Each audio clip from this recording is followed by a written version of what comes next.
Coming up on Business Report Africa, Nollywood Iroko TV targets London's alternative bourse. Ethiopia's plan to restructure debt faced by hurdles of transparency.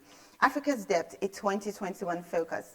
Establishment of South Africa's Tourism Equity Fund taking as a good start. New COVID measures on air travel taking a toll on African airlines. Details on all these and more after the break.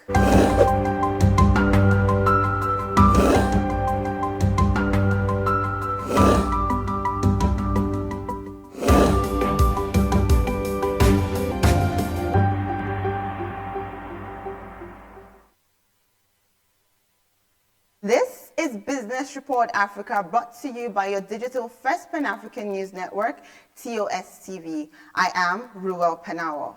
Iroko TV, a Nigerian film streaming service, will seek to list on London's alternative investment market within the next 12 months. The CEO, Jason Njoku, has said the purpose of this sale includes but is not limited to getting between $20 million and $30 million, as this would value the whole business at between $80 million and $100 million. Holding a stake of 18% in the company, Njoku expects discussions with brokers to begin in the coming weeks. The target of the company includes diasporic markets in Europe and North America. A major reason for the prompt in this shift is the devaluation of the Naira, which, as a weaker currency, pushes costs up while reducing revenue. Iroko TV's strategic shift has given it a much better chance of achieving a stock market listing. On Tuesday, February 9, 2021, the Nigerian stock market slipped further down by 29 billion naira, thereby extending its losing streak to 7 consecutive trading sessions. The market lost 0.13% to close at 21.715 trillion naira from 21.744 trillion naira, which had been recorded the previous day. The all-share index also dropped 0.13% at the close of the day. The market closed at par with 23 gainers and 23 losers. This market loss came about as a result of price depreciation in large and medium capitalized stocks, among which are NEM Insurance, Niger Insurance, and Northern Nigeria Flour Mills. And on happenings in Africa, Ethiopia's plan to seek debt restructuring under a G20 common framework agreed in November triggered a sell-off in Africa debt at the end of January on fears of a contagion effect.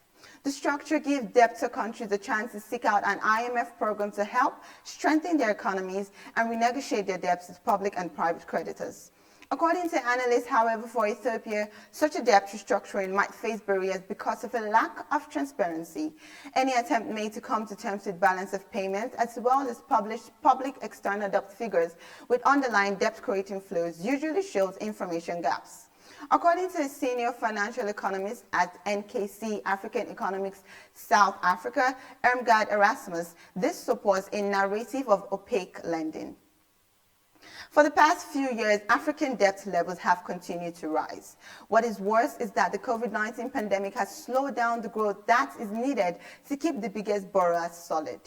The first country to hit a crisis was Zambia, with a government debt of 120% GDP in 2020. The country defaulted on its Eurobond in October. Analysts are also raising their alarm about Angola with a 120.3% debt and the Republic of Congo with a 104.5% debt. The International Monetary Fund usually recommends maintenance of a debt rate below 60% of GDP to African countries. Predictions by the World Bank state that average sub-Saharan African debt will hit a peak of 67.4% of GDP in 2021. Growth rates are, however, expected to pick up in 2022, and the COVID-19 crisis has led many countries to reassess their development plans. While most creditors agreed to temporary delays in repayments, global non-governmental organizations like Oxfam are calling for a round of debt forgiveness.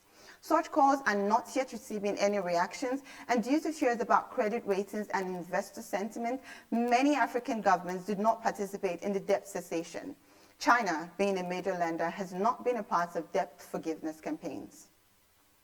According to Nkangi Matabane, CEO of the Black Business Council, the establishment of South Africa's Tourism Equity Fund, TEF, is a good start to advance Black economic empowerment in the sector.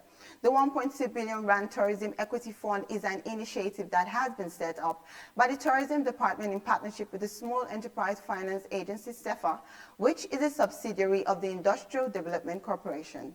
This move is seen as a step in the right direction, as the fund's goal is to provide funding for projects. The Tourism Department explained that by providing access to finance for Black-owned commercially viable tourism projects, the Tourism Equity Fund is intended to address one of the major challenges to transformation of the tourism sector. The funds will be in the form of concessionary loans, debts, and grants. Tourism, being one of the biggest contributions to South Africa's GDP, is also one of the sectors that have experienced positive growth since 1994, with non-resident visitors spending as much as $8 billion within borders as at 2018. The president of the African Air and Space Law Association, Alette Tanga, has confirmed that once again it is a bad time for airlines. Airline traffic fell in the African continent by 69.8% in 2020, and while borders are closing again, airlines must adapt to the different policies adopted by each country, which include following all health protocols. China established new rules since June 2020, allowing services to resume if there were no positive cases detected on any flights for 3 consecutive weeks. However, if passengers test positive on arrival, such airline will remain grounded for a certain period. Rwanda Air and Ethiopian Airlines have already borne the brunt of these measures. Up next is business news on the foreign scene right after the break.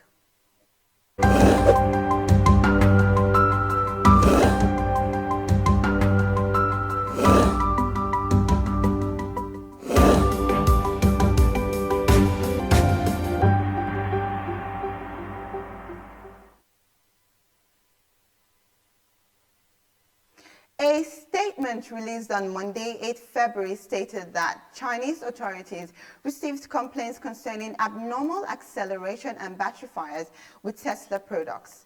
China, being the second largest market for Tesla, purchased about 120,000 units there in 2020. The Chinese government had been promoting the use of electric vehicles, and last month Tesla was able to sell more than 15,000 locally made vehicles in China.